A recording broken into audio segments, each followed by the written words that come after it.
Mark, so me personally, I've started posting potentially cringe messages on LinkedIn every day that a lot of people in this room see. I'm getting more and more like that every day, but I'm not there yet. How do you not give any fucks? Couple things. One, I'm rich as fuck, so I don't have to. So that's a big part of it. It's like, I don't need anything from them. When I was just getting started, there was social media, was different, CompuServe and America Online and that stuff. But the fights I got in back then, and I'm combative and I'm competitive, were more about technological questions.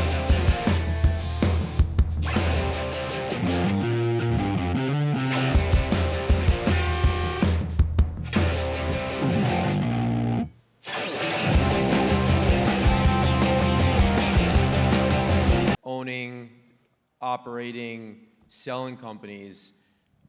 I'm growing Cosign, I'm growing Eastman, Cosign's growing like crazy, and we're scaling our team.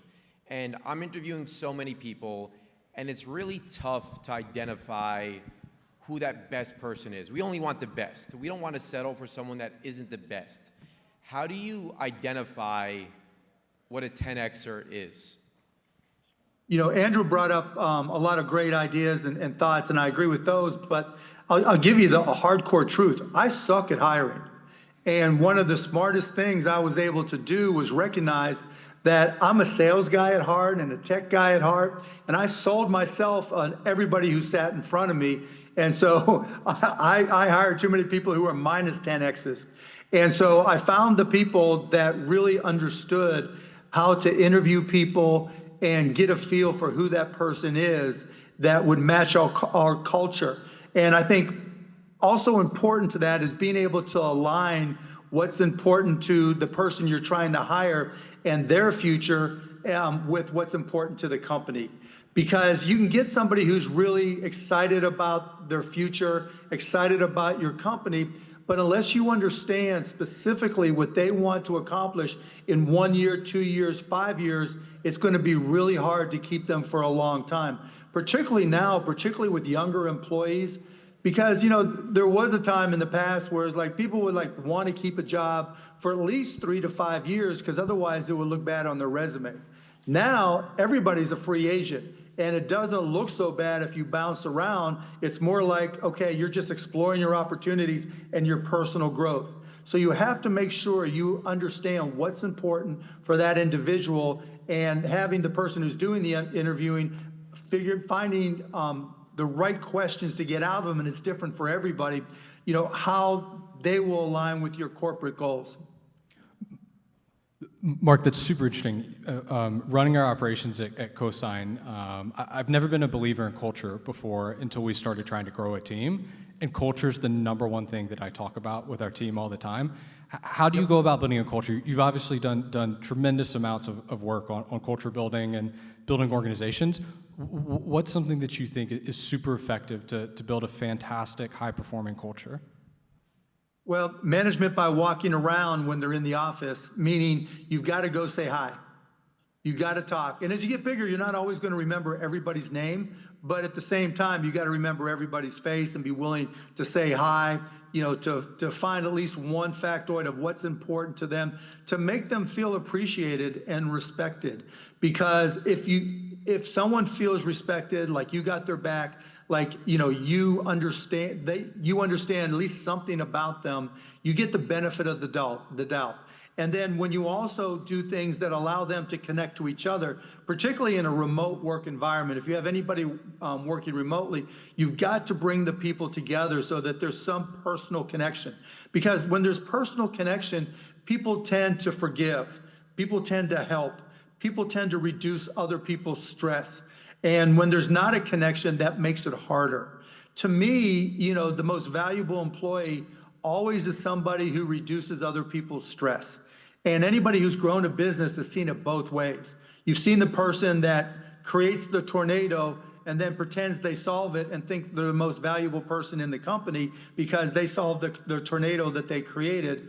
And then there's other employees who just get shit done, right? You don't have to ask them. They find ways, they understand, because the culture is so strong, what other people are trying to accomplish and help get that done.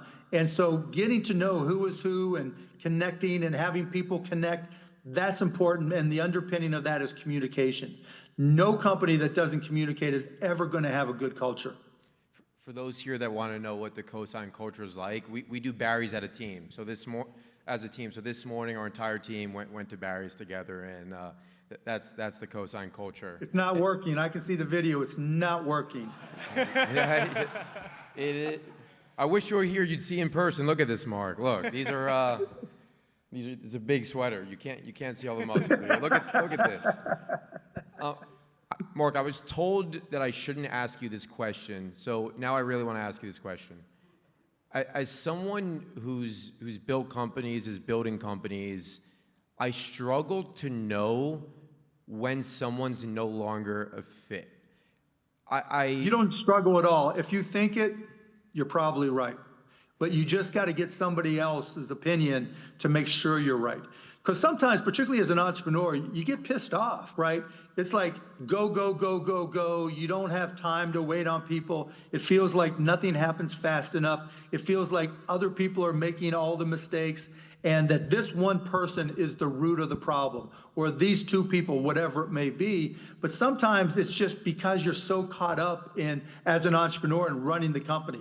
So you got to get a second or third opinion, preferably if you have an HR person or somebody that you trust their opinion that knows this person. But generally, you hire slow and fire fast. Once you've confirmed that this is not the right person, don't try, a Hail Mary and hope it works out eventually, because everybody around you and everybody around them probably knows that person is not working out. And when they know it and they're still there, that hinders the culture, and it hinders productivity. So always hire slow, take your time. There's no rush to get a good person. You look at the big picture. If you want them there 10, 20 years, and it takes an extra 2, 3, 4, 5 weeks, whatever, to make sure you get the right person, it's worth it. And on the flip side, if you spent those 5 weeks and they had good date face, meaning, when they sit in front of you, that first date, there's no such thing. It's rare to have a bad first date, and these people got it over on you for 5 weeks with that person. Once you realize it, you just got to cut bait and move on. Yeah, definitely. It's tough to hear that sometimes, but I mean, that's the answer. And it's tough to go through that process and really not have someone when you need someone. But I mean, toxicity from a culture standpoint is the worst. So it's the worst. Yeah, and you know what? The other thing is, entrepreneurs, we always lie to ourselves. We always think we've got it right and we're doing the right thing, and whatever it may be. You've got to check yourself, right? You always got to check your whole card. You always got to ask yourself, am I being honest with myself? Because again, like with cosign, or any company at that stage in a life cycle, when it's go, go, go, or grow, grow, grow, let's go, go, go. You always have to check your whole card. Make sure that you're being honest with yourself and being honest with everybody, and not just rushing things for the sake of rushing things. Makes sense. Let's pivot to real estate, because we have a bunch of real estate people here. So yep. A lot of people in this room are affordable developers, affordable owners. They've done big mixed-use projects. They've had to navigate with public and private partnerships. What's your take as it relates to public and private partnerships and sports teams being sold today for the real estate, and building cities around sports teams? Yeah, I mean, that's what it is. I mean, the teams are just the anchor tenants now, and it's what you can build around it that makes the difference. And like any big project, you've got to get the city, county, state involved at some level, just because of all the amenities and roads and schools and digging and all the things you guys know better, a lot better than I do. But it's impossible to do any type of project built around a sports team that doesn't involve a public-private partnership, just because, I mean, the numbers just demand it. If you're paying $4, $5, $6 billion or more, and you realize what the revenue from TV sponsors and tickets are, and they're not going to be growing 20% a year, the upside truly becomes from what you can develop around it. And just at the scale you need to get that return on that $6 billion investment, you're going to need participation from local, city, state, et cetera. Yeah, Mark, that's super interesting. I think hearing your take on real estate specifically, and a lot of folks in the room are local to DFW. A bunch of people traveled in too. I'd be remiss not to ask. We like to have a lot of fun at Cosign. We office with the guys at Eastman. They like to have a lot of fun. Something fun you did that's been in the news, this town that you bought. We're in a closed door session. Like, people want to know, we've gotten crazy suggestions. You should do an adult sleepaway camp, like just absolutely off the wall stuff. Like, Oh, we do that what's all going the time, on? right? You just don't know about, no. Here's the story. I play basketball at this club I've belonged to for years, decades. And one of the guys that I hooped with, Marty, had cancer. And he just went downhill really fast. And a mutual friend of ours that we play with came to me and said, look, he had put too much of his assets into this town, hoping he'd develop into something. And would you buy it from him? And so I was like, yeah. I mean, the only, privately owned town in the state of Texas. I mean, I'll come up with an idea sooner or later, but I bought it to help my buddy.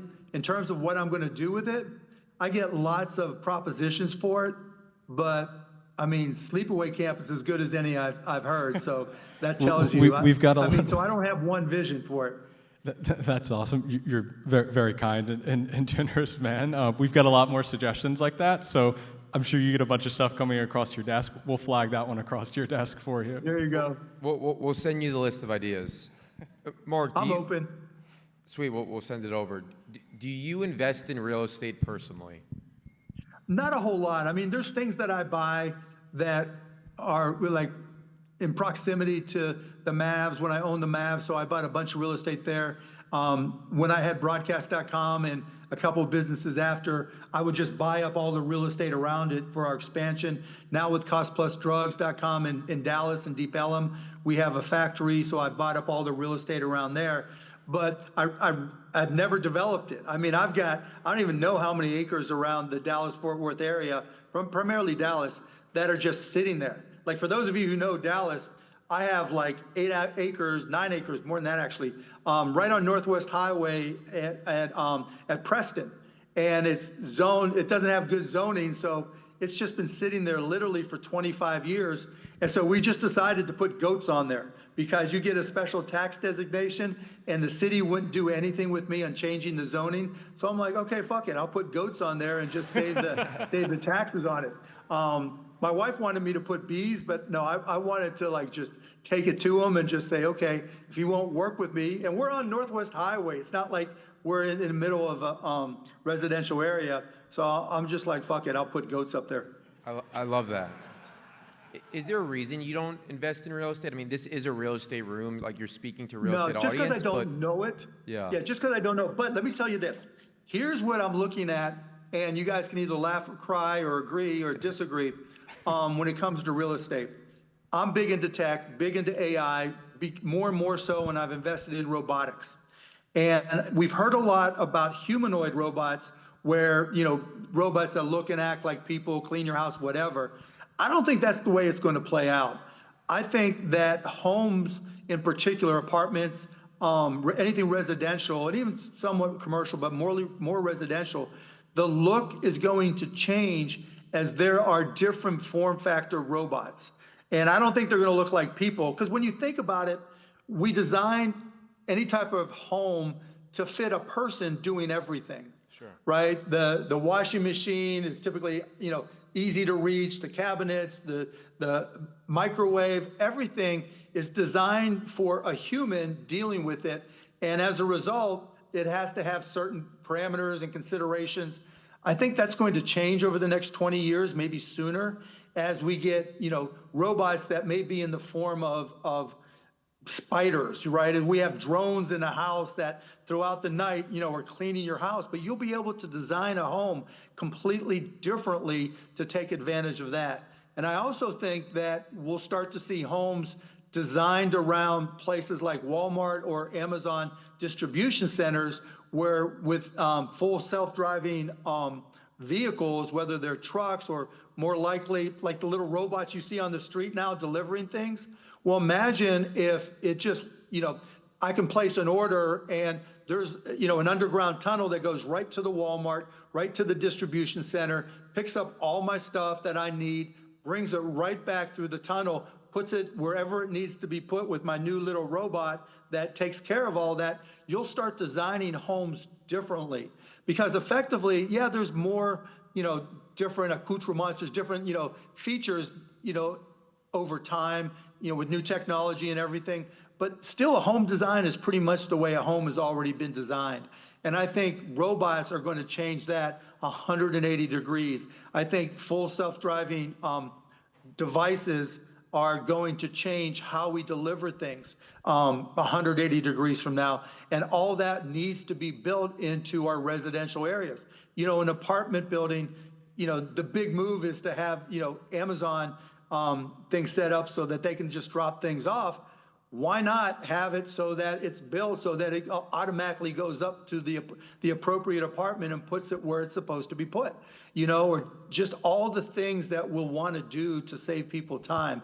I think those are going to start to be designed into residential and commercial and apartment environments. Yeah, that's extremely interesting as people think about the developments of the future, because the number one line item right now in real estate operating expenses is payroll, specifically maintenance. So if you're able to build humanoid robots that do all types of maintenance work and it won't be humanoid, right? Humanoid will fix the old school places. Sure. But as you start developing now, you should start thinking about AI and devices, even like just a hand, right? Like Cousin It, right? Or whatever, a hand from the old Addams Family show where it's just able to go in there and monitor everything.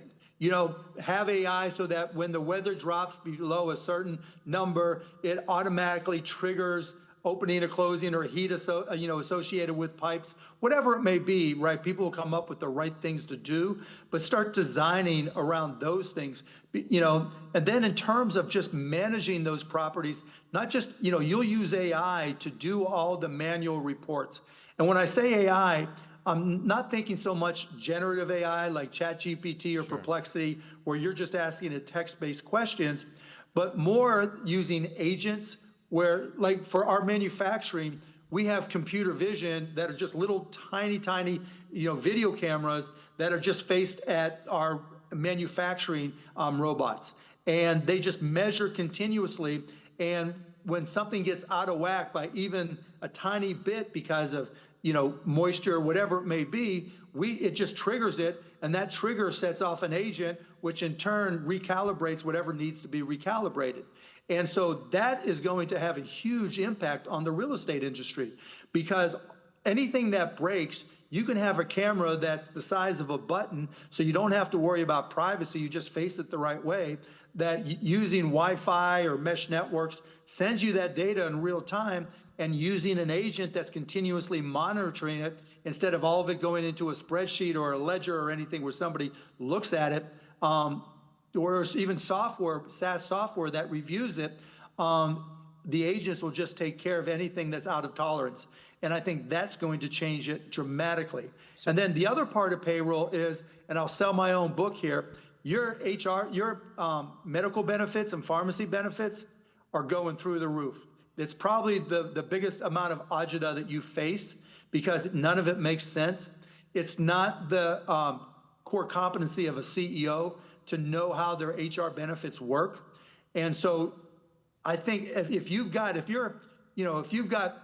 200, 300, 400 employees or more, you need to start thinking about hiring an HR CEO, somebody who just looks at your healthcare costs continuously, can start setting up direct contracts.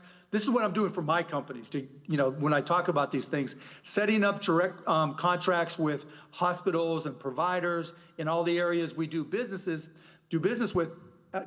in, because I can set up direct cash pay arrangements with hospitals and doctors for less than I pay using an insurance company. It doesn't make any sense that the biggest insurance companies negotiate rates with hospitals and doctors that can be twice as much or more of what Joe Schmo walking in with a credit card will pay.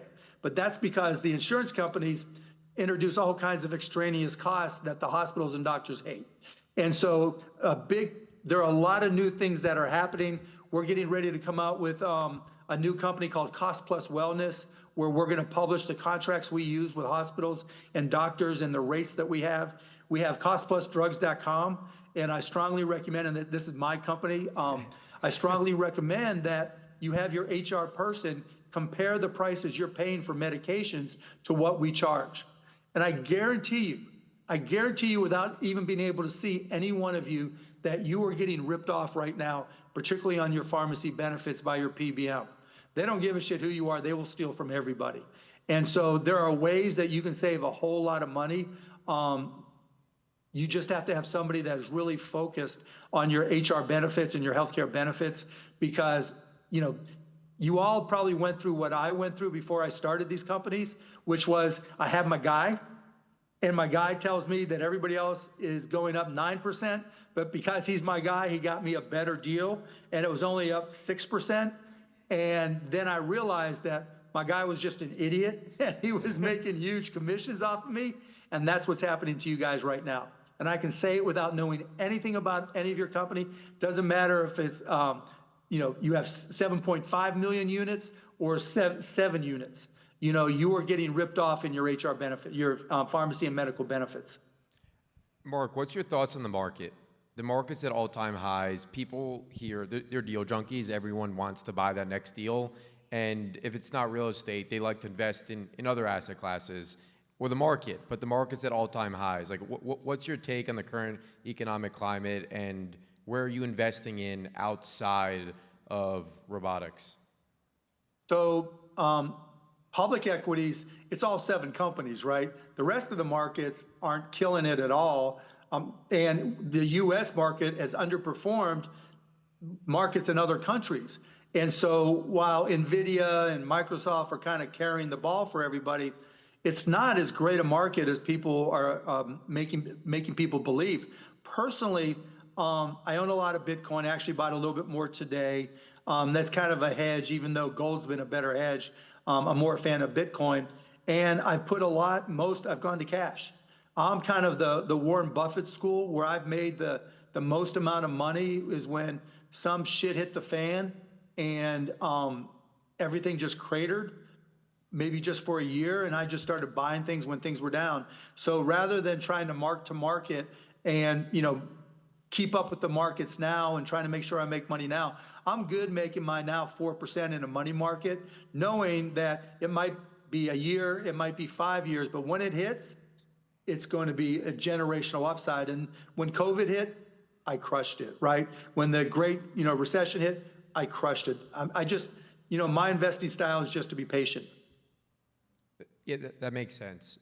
Mark, so me personally, I've started posting potentially cringe messages on LinkedIn every day that a lot of people in this room see. Zach, your content's great, man. We all love it. You. We all love it. You got to keep it going. You. So you get in fights on Twitter. You don't care what people think. Were you always like that? Like, I'm getting more and more like that every day, but I'm not there yet. How do you not give any fucks? So, couple things. One, I'm rich as fuck, so I don't have to. So that's a big part of it. It's like, I don't need anything from them. When I was just getting started, there was social media was different, CompuServe and America Online and that stuff. But the fights I got in back then, and I'm combative and I'm competitive, were more about technological questions, right? What network is better? What software is better? So that's kind of where I let it all, where I got into my battles. But yeah, I'm just in a position where I don't have to give 2 fucks, right? I just do what I think is right. I try to be compassionate in my capitalism. Look, my next dollar isn't going to change my life, my kids' life, their kids' lives. We're good. So I think, what I'm good at is investing and running companies and recognizing opportunities and being disruptive. And I want to do it in a manner that helps as many people as possible. And when you get online in particular, there's so many trolls, no matter what you do, someone's going to fuck with you. And, I'm like, cool, I'll fuck with you right back. But I try to punch up. Like, if there's just some random dude or whatever giving me shit, I'm not gonna engage. But like if Elon, used to use the shit emoji with me all the time, and I'd fuck with him all the time. I don't care. That's Whatever it may be, politics, you name it. If it's somebody who has a platform, is wealthy or a politician with power, then I have no problem taking them on. Nice. Just know every fight you get in, even with Elon, I'm always rooting for you. Well, I appreciate that. I'm glad somebody is. Well, Mark, one last question for you. Well, my second favorite speaker, other than you, is Jesse Itzer. Love Jesse. You're really good at kissing up. I got to give you credit. Yeah. And those skills. I appreciate it. No, Jesse's awesome. Jesse is awesome. Jesse talks about one big goal a year. He calls it a misogi. He's like, every year, each person should have one misogi, whether that's hiking Mount Everest or growing their company to a certain goal. As we go into 2026, what's your misogi for 2026? My misogi is I have 3 kids, 16, 19, and 22, who are all doing their own thing. My misogi is just to get my kids to go to lunch with me every now and then. They're just at that age where, like, my son just started driving, and when I was teaching him, I was in the car with him all the time, taking him to basketball games, basketball camps, always talking to him, playing one-on-one, whatever. Now he can drive. He's the man, right? He doesn't need his dad or his mom. And it's the same with my girls who are in college. And so literally my personal misogi is just spending more time with my kids. Professionally, it's fucking up healthcare. I mean, there's just nothing good about the financial element of our healthcare system. And with cost plus drugs, we've started to change pharmacy dramatically, but we've got a ways to go. And so just, running that out the rest of the way so that we truly have a healthcare system where it's not the second largest line item after payroll for all your companies. I love that. Everyone here is rooting for you. We love what you're doing to fuck up healthcare, and it's a broken system, and someone needs to fix it, and you're that guy. Mark, thank you so much. We really appreciate you taking the time to connect with us. This was awesome. Thank you. Mark Cuban, everybody. I appreciate it, guys. Hey, Zach, everybody, Cosign, keep on kicking ass. Sorry I couldn't make it, guys, but thanks, everybody. Thank you, Mark. Appreciate you.